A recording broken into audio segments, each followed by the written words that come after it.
بسم الله الرحمن الرحیم. الحمد لله و الصلاة و السلام علی حبیبنا و مولانا رسول الله و علی آله و صحبه و من والاه. سلام و درود بر شما عزیزان، فرزندان ابو حنیفه ها، فرزندان امامان بخاری ها و مسلم ها و ترمذی ها و ابن ماجه ها و نسائی ها. سلام بر شما خوبان، فرزندان زمخشری ها و ابو حاتم رازی ها و غزالی ها. سلام بر شما ابن خلقانی ها و ابو اسحاق شیرازی ها. سلام بر فرزندان بیهقی ها و حاکم نیشابوری ها. سلام بر شما خوبانی که تاریخ پرمجدی رو سپری کردید. عزیزان، سرزمین ما سرزمینه که در مصطلح تاریخی گذشته بهش میگفتن سرزمین فارس. شخصیت‌های بسیار نامدار و عظیمی رو به تاریخ بشریت و تاریخ اسلام تقدیم کرده. اون وقتی که ما هویت ایمانیمون رو از کعبه مکرمه و از قبله مسلمانان و از قرآن کریم می گرفتیم، اون وقتی که ندای توحید ما ندای الله اکبری بود که بلال بر ارجا و در اطراف مدینه و مکه سپری می کرد و اونجا این ندا بلند می شد. حالا چه شد که ما بعد از اینکه سرآمد تاریخ اسلام بودیم، بعد از اینکه ما دانشگاه‌های بسیار بسیار بزرگی رو در سرزمین خودمون داشتیم، بعد از اینکه نیشابور ما، خاف ما، شیراز ما، اصفهان ما و شهرهای بزرگ ما اینجا قبله اهل علم بود و از سراسر دنیا افراد برای کسب علم و برای نشستن در محضر علما و اندیشمندان بزرگی که در دانشگاه‌های کشور عزیزمون بودند به اینجاها رخت سفر برمی بستند. چه شد که این شهرهای ما که در مصاف شهر کوفه و بصره بود، وقتی که نیشابور ما رو میگفتن بصره صغرا، چه شد که این دانشگاه‌های بزرگ رو ما از دست دادیم؟ چه شد که بعد از این که ما نامه‌های بسیار بزرگی رو به تاریخ بشریت ارمغان داده بودیم، ما شدیم گمنام زمانه؟ چرا؟ ما در سده‌های ابتدایی، در سده‌های که به اصطلاح اسلام به سرزمین ما اومده بود و پدران ما این دین رو شناخته بودند و به ندای حق لبیک گفته بودند، چه شد که ما کم کم به حاشیه رفتیم؟ پس چرا نیاییم بار دیگر چراغ‌ها رو روشن کنیم؟ چرا نیاییم با اخلاص و با ایمان بیتابی کنیم از اینی که خورشید از بین ما رخت بربسته و در پی طلوع خورشید باشیم؟ چرا نگذاریم که این مذهب جادویی در زیر روشنایی بمیرد و باز مذهب ما مذهب وحی بشه؟ وحی که به ما گفت اقرأ، بخوانید، وحی که ادوات خواندن و نوشتن، نون و القلم رو در دست ما گذاشت و ما یا نیاکان ما تونستند در اون زمان شاخصه باشند و ما در رشته‌های مختلفی که جامعه اون روز نیاز داشت، چه در رشته‌های علوم نظری و چه در دانشگاه‌های دینی، فقه و تفسیر و حدیث و زبانشناسی و چه در زمینه‌های شیمی و فیزیک و ستاره شناسی و طبابت ما شاخصه بودیم و ابو علی ها و رازی ها داشتیم. حالا چه شد که به یک آن این شخصیت ها و این مهد و مرکز علم شد یک منطقه گمنام در تاریخ بشریت؟ وقتی میاییم مرور میکنیم نیاز هست که ما هویت سران خودمون، اون هویتی که باعث شده بود ما سرآمد جهان باشیم رو از دست دادیم، اون رو وارسی کنیم. بیاییم ببینیم که چه شد که ما عقب زدیم، چه شد که کشورهای دیگر از ما پیشی گرفتند، چه شد که ملت‌های دیگر از ما آموختند و بر ما سبقت گرفتند و چرا ما اومدیم و به اصطلاح خودمون رو باختیم. از جمله نامه‌هایی که با هم مرور می‌کردیم، نام بزرگی بود که در علم حدیث شاخصه بود، امام مسلم نیشابوری بود. امروز با هم یکی دیگر از فرزندان این شهر و شهر نیشابور عزیز، پایتخت علم و دانش در اون سده ها رو با هم مرور میکنیم. حضرت ابو عبدالله محمد ابن عبدالله نیشابوری، مشهور به امام حاکم نیشابوری. امام حاکم در دوشنبه 3 ربیع الاول 321 یعنی در ابتدای سده چهارم چشم به جهان گشودند و در سه‌شنبه 3 صفر 405 یعنی بعد از 84 سال رخت سفر رو از این دنیا بربستند. در سیرت و زندگی ایشون آورده‌اند که ایشون از سن 9 سالگی تحت نظر پدر و دایی بزرگوارشون شروع کردند به سماع حدیث. یعنی ایشون در یک فضایی بود، فضای شهر نیشابور، فضای علم و دانش بود. خانه های این شهر پر از علما و اندیشمندان بودند و حاکم در این فضا به اصطلاح رشد کرد. جالب اینجاست که ایشون در همون سالیانی در سال 359 یعنی در 29 سالگی به عنوان قاضی شهر نسا به اصطلاح منصوب شدند و شدند به اصطلاح قاضی این شهر و پس از مدتی قضاوت شهر گرگان رو به او پیشنهاد شد که ایشون نپذیرفتند. در مورد تعداد اساتید حضرت حاکم نیشابوری آوردند که ایشون بیش از 1000 نفر رو ملاقات کردند از اساتید بزرگوار رو و از اونها علم حدیث رو و علوم دیگر رو یاد گرفتند. سفرهای بسیاری داشتند. این یکی از ویژگی‌های اهل علم بود در هر زمان و هست که زیاد سفر میکنن. هر جایی که دانشگاه خوبی باشه، علمای نامداری باشن، به اصطلاح میرند و از اونها کسب فیض میکنن که در مورد امام حاکم آوردند که ایشون سفرهای بسیاری داشتند و کتابهای بسیاری رو مطالعه کردند و از بیش از 2000 شخص به اصطلاح تونستند احادیثی رو بشنوند و نقل کنند که از جمله اونهاست امام دارقطنی و امام ابن الفوارس. و پدر امام حاکم خیلی جالب هست که این رو بدونیم که خانواده چه نقش عمده‌ای در تربیت فرزندان خودشون دارند. پدر امام حاکم مدت 33 سال مؤذن بود.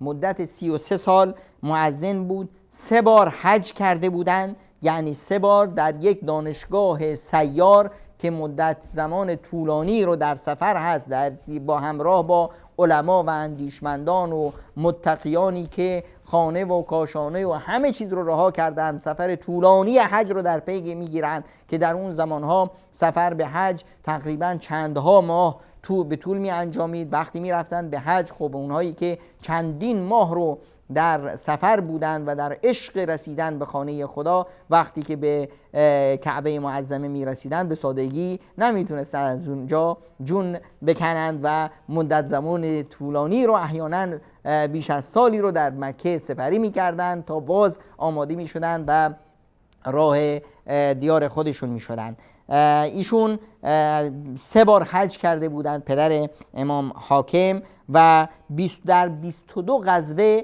شرکت کرده بودند در جهاد و هیچ وقت قیام اللیل، نماز تهجد رو ترک نمی کردند. انسان ثروتمندی بودند و بر علما و اندیشمندان و اهل علم بیش از 1000 دینار اون زمان رو، 100,000 دینار رو به اصطلاح صرف کرده بودند و به اونها خدمت کرده بودند.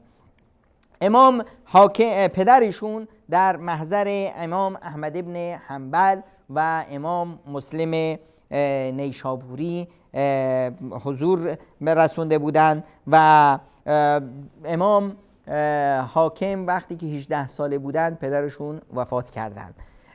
این پدری که خانه ای رو پر از تقوا و پرهیزکاری پایریزی کرده بود و یک وقتی که فرزند 18 سالش رو تنها گذاشت، خداوند از اون فرزند شخصی رو ساخت که بتونه یک نماینده خوبی باشه از اون پدر پرهیزگار.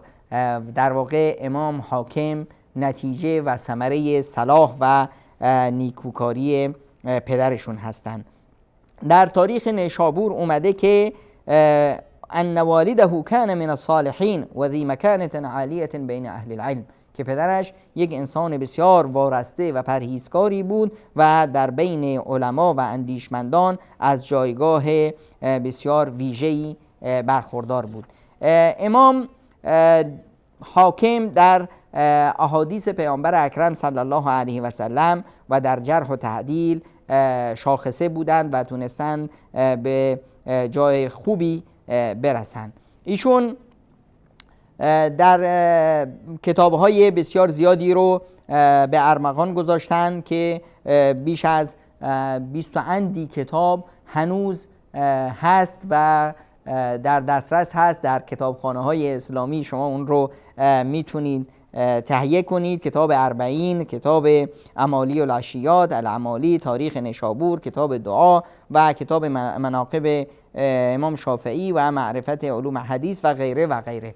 و ایشون همچنین کتاب‌های زیادی دارن که در برخی از کتاب‌های تاریخی گذشته ذکری از اونها شده که کتاب امام بخاری کتاب فلانی رو داشتن، کتاب دلایل النبوتی داشتن و غیره، که متاسفانه بسیاری از این کتاب‌ها به دست ما نرسیده. چرا نرسیده؟ خب منطقه ما دستخوش تغییر و تحولات بسیار بزرگی بود. متاسفانه جزر و مدهای بسیار شدیدی رو ما در کشور خودمون شاهد بودیم. حمله مغول‌ها بسیاری از میراث فرهنگی ما رو ضایع کرد. بعد از اون وقتی که صفویان اومدند روی کار، بسیاری از کتاب‌های علمی جهان ما اسلام و سرزمین فارس رو سوزوندن و از بین بردن، چون که این کتاب‌ها در واقع بیانگر هویت اصلی این خاک و بوم بود. وقتی که ملت ما بدونن که پدرانشون چه میراثی رو به جا گذاشتن، در پی خواندن اونها خواهند شد و تفاسیر قرآن کریم، احادیثی که پدران ما، فقهی که پدران ما به جا گذاشتن، علوم انسانی بزرگی که پدران ما به جا گذاشتن، وقتی ما میریم اینها رو مطالعه میکنیم، اون وقت شخصیت واقعی خودمون رو کشف میکنیم. اون وقت میفهمیم که این پالانی که روی سر ما گذاشتن، این پوست وهمی که به تن ما گذاشتن، این واقعیت نداره. ما این نیستیم. این یک ابر بهاری است که اومده و ابر تابستانی است که میاد یه رعد و برقی به راه میندازه و به اصطلاح سرصدایی به راه میندازه، سیلابی به راه میندازه، در نهایت باید بره و ما برگردیم به همون شخصیت والایی که داشتیم، به همون مکانت و جایگاهی که در تاریخ داشتیم. امام حاکم مهمترین کتابی رو که برای ما به یادگار گذاشتن اسمش هست کتاب المستدرک علی الصحیحین. کتاب مستدرک علی الصحیحین خیلی فکره بسیار زیبایی داره. یک به اصطلاح بیانگر اون ذکاوت و هوش امام حاکم هست. امام حاکم اصلا اسمش رو برای چی گذاشتن امام حاکم؟ چون ایشون مشهور بود در قضاوت. این فکر قاضیگری و سبک سنجش به اصطلاح گفته‌های مختلف، رویدادهای مختلف، اینها رو سبک سنگین کردن، این در ذهنیت به اصطلاح امام بخاری، امام حاکم این مسئله رو ایجاد کرده بود که خب احادیث پیامبر اکرم صلی الله علیه و سلم خیلی زیادن. امام بخاری تونسته بود یک مقدار بسیار بزرگی از احادیث صحیح پیامبر رو جمع آوری کنه. امام مسلم یه مقداری دیگر رو جمع آوری کرد که 100% صحیحن. و اینها چرا صحیحن؟ خب یک معیارهایی واسه خودشون گذاشتن، یک شرط و شروطی گذاشتن که بنابر این شروط ما تنها حدیث رو قبول میکنیم. خب آیا این شرط و شروطی که باعث میشه ما بگیم که یک حدیثی 100% حدیث صحیحی هست، آیا احادیث دیگه ای نیستند که همچنین شرط و شروطی بر اونها هم بشه منطبقش کرد؟ امام حاکم وقتی نگاه کردن به احادیث پیامبر اکرم صلی الله علیه وسلم دیدن که بسیاری دیگر از احادیثی که ما در اختیار داریم و میتونیم به اونها دسترسی داشته باشیم احادیث صحیحی هستند بر همون معیارها و مبانی که حضرت امام بخاری و حضرت امام مسلم رضی الله تعالی عنهما گذاشتند. حالا ما چرا نیاییم بر همون معیارها و بر همون داده ها و بر همون قوانین این احادیث صحیح دیگر رو هم جمع آوری کنیم و به اصطلاح در اختیار اهل علم و دانش بگذاریم؟ اینجا بود که کتاب مستدرک، فکره کتاب مستدرک در ذهن امام حاکم اومد و شروع کرد برای تهیه این کتاب. امام ذهبی در کتاب به نام مختصر کتاب المستدرک علی الصحیحین میارند که احادیثی را که به نظر او برخلاف شرایط بخاری و مسلم بوده از کتاب حاکم حذف کردند. امام ذهبی بعد از اون اومدن و دیدن که امام حاکم، خب فکر امام حاکم، برنامه‌ای که برای کتاب مستدرک دیدن بسیار دقیق هست، کار خوبی هست، یک کاری باید میشد، اما در تطبیق این کار، جانب عملی این کار، دیدن که امام به رأی امام ذهبی بسیاری از احادیثی که امام حاکم در مستدرک آوردن، اون به اصطلاح قوانینی که امام بخاری و امام مسلم گذاشتن به صورت دقیق در اون مراعات نشده. البته امام حاکم این کتابش رو می نوشتند و به شاگرداشون املا می کردند. بعد از این رو می گرفتن مراجعه می کردن، خودشون با دقت باز یه وارسی می کردن، خودشون رو انتقاد می کردن و اون مواردی که ایراد داشت رو حذف می کردن. متاسفانه امام جزئی از این کتاب رو امام حاکم نتونستن مراجعه کنند و وفات کردند. این شد که به اصطلاح برخی از مآخذی که امام ذهبی و دیگران بر مستدرک دارند شاید از اینجا میاد. مستدرک علی الصحیحین به اصطلاح شامل 8803 حدیث هست که اونها رو هم چون در موضوعات فقهی جمع آوری کرده. تعداد موضوعاتی که در کتاب ذکر شده 3647 عنوان هست که کتاب ایمان و کتاب علم و کتاب طهارت و کتاب طب و کتاب فتن و ملاحم و احوال و همه اینها، طوری که به اصطلاح برنامه ترتیب بندی و فهرست بندی کتاب ها در اون مرحله از زمانی بود.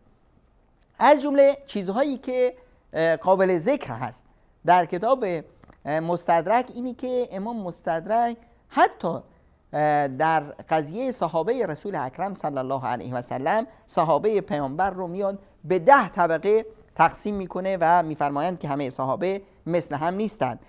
صحابه‌ای که در ابتدای اسلام آوردن مثل خلفای راشدین، بعد از اینکه صحابه‌ای که بعد از قضیه تشاور در دارالندوه مسلمون شدن، صحابه‌ای که هجرت کردند به حبشه، صحابه‌ای که در عقبه اولا بودند، صحابه‌ای که در عقبه ثانیه بودند که بیشترشون از انصاریان هستند، و اولین مهاجرانی که به مدینه رسیدند به قبا قبل از اینکه پیامبر داخل مدینه بشه، اهل بدر، صحابه‌ای که بعد از بدر و حدیبیه هجرت کردند، اهل بیعت الرضوان در حدیبیه، و اونهایی که بعد از حدیبیه و فتح مکه هجرت کردند، امثال خالد ابن ولید و عمرو ابن العاص.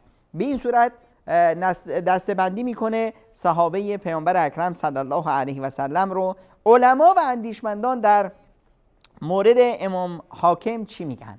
امام حافظ ابن کثیر در البدایه و النهایه میگه که امام حاکم از اهل علم و حفظ و حدیث بودند. امام خطیب میفرمایند کان من اهل الفضل والعلم والمعرفه والحفظ، همه در علم و فضل و معرفت ایشون به اصطلاح اتفاق نظر دارند. امام عبدالغافر ابن اسماعیل میفرمایند که خانه امام حاکم خانه صلاح و پرهیزکاری بود، بیته بیت الصلاح والورع والتأذین فی الاسلام، و اینی که این خانواده اذان رو از خودشون کرده بودند، محبت و عشق خاصی داشتند به اینی که اذان بگن. امام ذهبی که به اصطلاح یک امام ناقد و از منتقدین سرسخت کتاب مستدرک هست درباره امام حافظ میگه که ایشون الامام الحافظ الناقد العلامه و شیخ المحدثین هستند، که ایشون امام حافظی هستند، ناقد شیوهی که به اصطلاح امام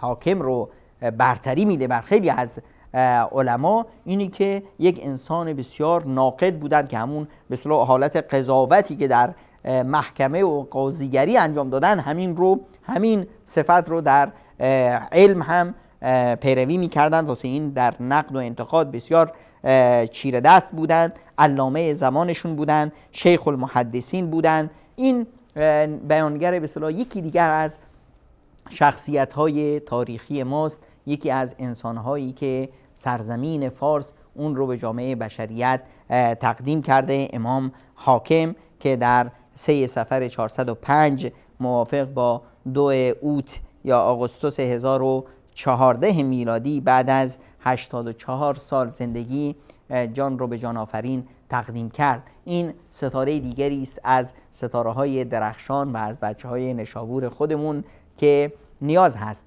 ما فرزندان این علما و اندیشمندان بریم کتاب‌های این عزیزان رو بخونیم، بریم مستدرک امام حاکم رو بخونیم، بعد مستدرک که خودش استدراکی هست بر صحیح بخاری و صحیح مسلم، بریم صحیح بخاری رو بخونیم، صحیح مسلم رو بخونیم. وقتی که کتاب تفسیر هر یک از این کتاب‌های حدیثی صحیح رو در باب تفسیر بخونیم، با قرآن انس بگیریم، وقتی بریم شخصیت‌های والای سرزمین خودمون رو بشناسیم، اون وقته که ما میفهمیم که ما کی هستیم، واقعیت ما کی هست. این حرفایی که به خورد ما میدن تو مدرسه ها، تو رسانه ها، آیا واقعا اینها بیانگر ما هست؟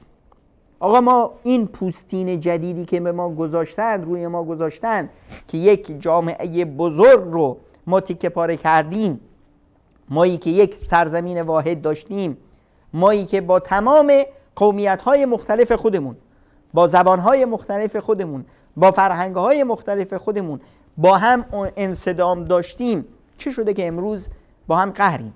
چه شده که امروز از همدیگه متنفریم؟ چه شده که امروز این کشور ما اون یگانگی، اون انسجام، اون برادری، اون محبت، اون عشق، اون سرمایه بزرگ علمی گذشته رو نداریم؟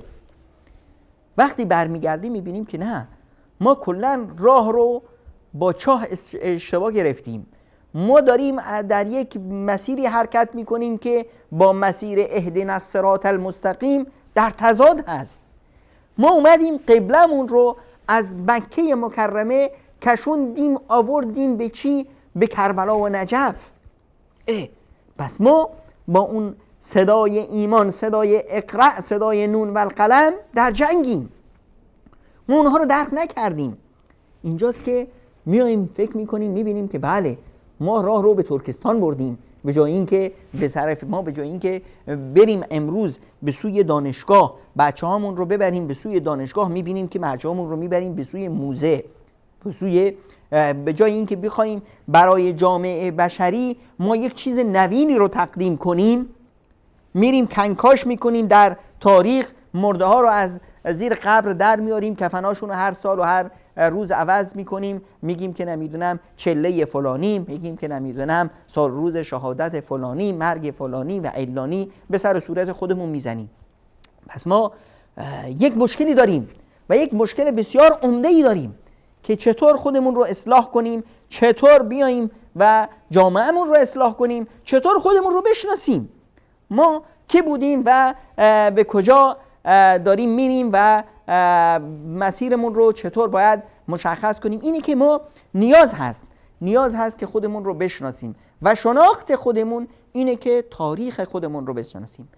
تاریخ که در اون مرحله تاریخی ما از مجد و عظمت خوبی برخوردار بودیم، ما در دنیا شاخصه بودیم، ما رهبریت علمی جهان اسلام رو به عهده داشتیم، نامدارایی در تخصصهای مختلف جامعه، نیازهای جامعه بشری داشتیم که تا امروز نامشون در کتابهای علمی مطرح هست.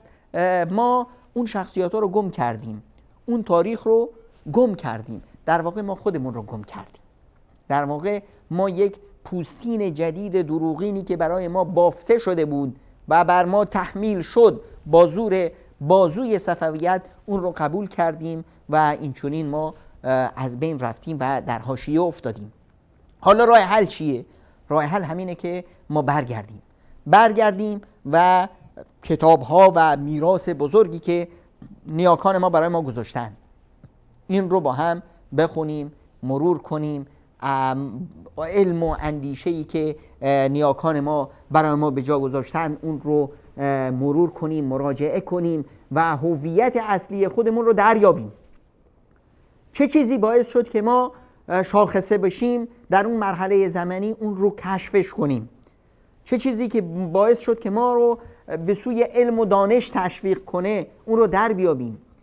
و چه چیزی که باعث شده بود که همه جامعه ما انسجام خودش رو داشته باشه، ما در کنار خودمون همه افراد اقشار مختلف جامعه اسلامی رو داشتیم، جامعه خودمون رو داشتیم و هیچ موردی نبود غیر از محبت و علم و دانش و این همه اینها به سیاه چال تاریخ رفت و ما شدیم به اصطلاح با خودمون دشمن، داریم با خودمون می جنگیم، خودمون رو نشناختیم. چی شد که ما به این مرحله از شکست و عقب نشینی رسیدیم؟ اینجاست که در میابیم که صفویت خیلی نقش بسیار ویرانگری در ویران کردن شخصیت و هویت ما داشت.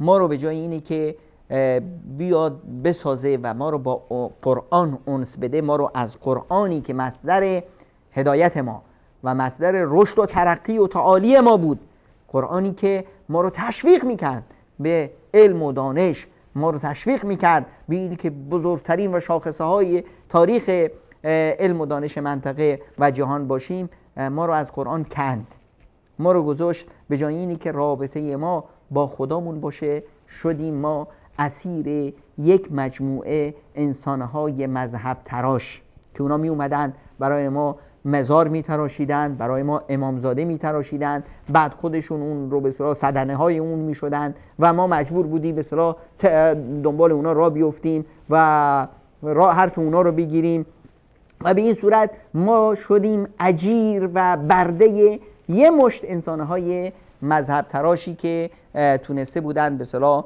برای خودشون یک بازاری رو به راه بندازن و ما شده بودیم خریداران این بازار و تا امروز همچین حالتی رو داریم. چرا ما نیاییم این همه تبعیض نژادی، این همه ظلم که در نظام آموزشی خودمون هست این رو برداریم؟ چرا ما نیاییم عقلهای پویا و سنجشگر و عقلیت انتقادی رو در جامعه خودمون رشد بدیم تا عقلهایی چون امام حاکم نیشابوری، چون مدرسه بزرگ نیشابور با اون همه علم علما و اندیشه ها به جامعه بشری تقدیم کنیم؟ چرا ما در نظام تعلیمیمون وقتی میایم حتی حرف از اسلام میزنیم، اسلامی رو میایم تعریف میکنیم، بینش اسلامی ما میاد به جامعه ما این رو تلقین میگه که بیا یک شهروند سربزیر، یک شهروند مطیع و یک اجیر و یک نوکر باش. نمیاد به ما یاد بده که ما یک انسان پویا، یک انسان سنجشگر و یک انسانی باشیم که روی هر چیزی که میخوایم یک علامت استفهام بذاریم، روی هر علم و اندیشمون بذاریم که آیا واقعا این درسته؟ آیا این با داده های ایمانی که ما کسب کردیم سازش داره؟